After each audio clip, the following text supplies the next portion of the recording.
Minder om juleforberedelser i Fandrup sidst i 50'erne. Jeg vidste, at julen nærmede sig, når det blev sendt bud efter slagte Thomas, som skulle slagte vores julegris. Hver forår købte min far en lille gris, som så blev fedet op hen over sommeren. Når grisen var blevet aflivet, blev den stukket i halsen, og blodet sprøjtede ud og ned i en spand. Der skulle røres grundigt, for at blodet ikke skulle størkne, fordi det skulle bruges til blodpølse.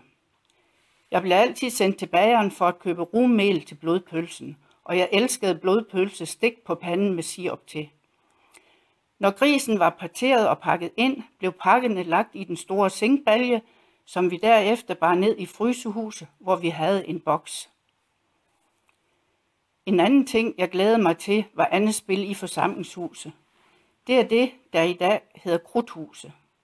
Forsamlingshuset lå lidt uden for byen, så når gadelysene blev slukket ved Post Hans og Saubjerg, var det rart at følges med nogen, for det var rigtig mørkt.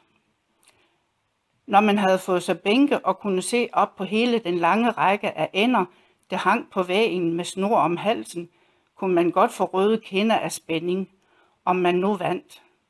Det kunne også være, at de røde kinder skyldes varmen fra den store runde kakkelovn, der var blevet fyret godt op i.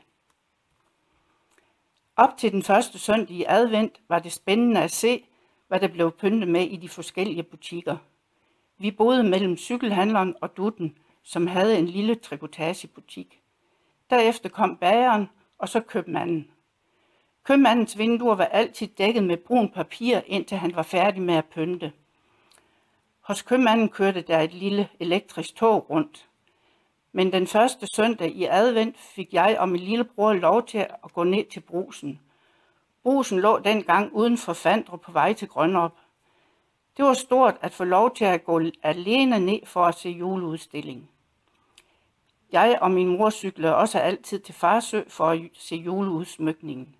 Jeg husker specielt Marinus Poulsens vinduer med de fine kjoler, Langkærs vinduer med de fine broderier, og Rabbel Jørgensens vinduer med alt, hvad man kunne ønske sig af skoleting og bøger. Jeg samlede dengang på pukbøger, men alle vinduerne var fint pyntet med juleting. Hjemme pyntede vi altid vores billeder med kravlenisser, og far hjalp altid med at lave et snelandskab. Vi havde lavet små nisser af røde piberenser. Far havde lavet små kælke af ispinde, og vi havde også en kirke, der havde været i familiejournalen som et klippeark.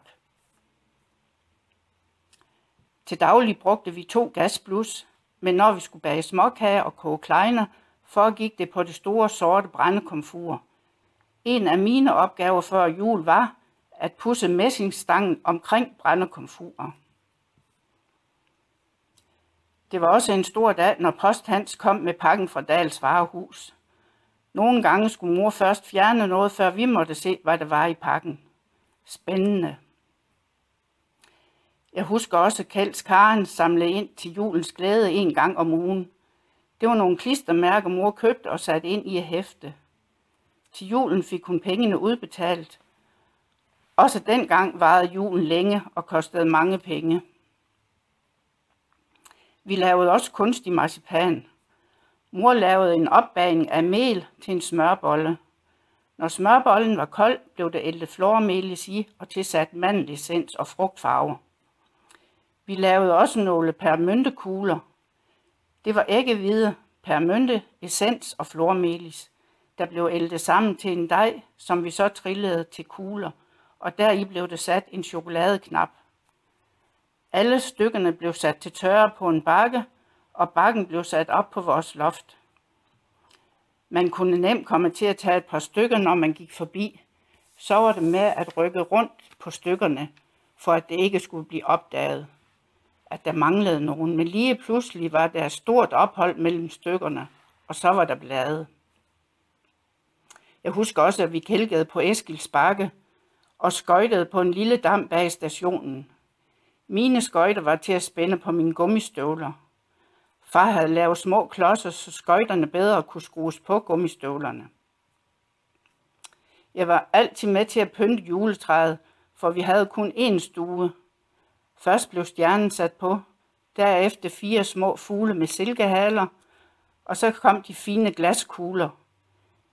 Derefter engle klippet ud af hvid karton, og nederst kom de flettede hjerter og nogle roser, vi havde lavet af silkepapir. Der blev også hængt fehår på. Den første julegave, jeg husker, var en lyseblå dukkeseng, som min far havde lavet. Mor havde syet det fineste sengetøj, og min bedstemor havde lavet en dukke. Hun havde købt dukkehovedet, og så blev det syet på en krop, hun selv havde lavet. Hun havde også strikket det sødeste dukketøj. En anden gave, jeg specielt husker, var et dukkehus, min far selv havde lavet. Det var tapetseret med murstenstapet, og på taget var der tapet som tagsten. Han havde også lavet fine dukkemøbler, savet ud med en løvsav. Hver år var jeg til 2 juletræsfester. Det ene var i forsamlingshuset, hvor vi først dansede omkring det store juletræ, og derefter var det juleleje som bro briller. Der var også en, der spillede på harmonika, og så blev det danset ris, ras, filion, gong, gong, og først den ene vej, og så den anden vej, og så videre. Den anden juletræsfest var i missionshuset. Her blev det også danset omkring juletræet. Vi var så mange, at det var nødvendigt med flere kæder omkring træet. Vi fik saftevand og kaffekage med sukat. Sukat var ikke min livret, så jeg prøvede lige så stille at få pillet de små grønne klumper ud og putte dem ned i min serviet. Vi fik også altid en godtepose. Det var nogle juleminder fra en dejlig tid i Fandrup, som jeg husker dem fra sidst i 50'erne. Glædelig jul. Grete Østergaard.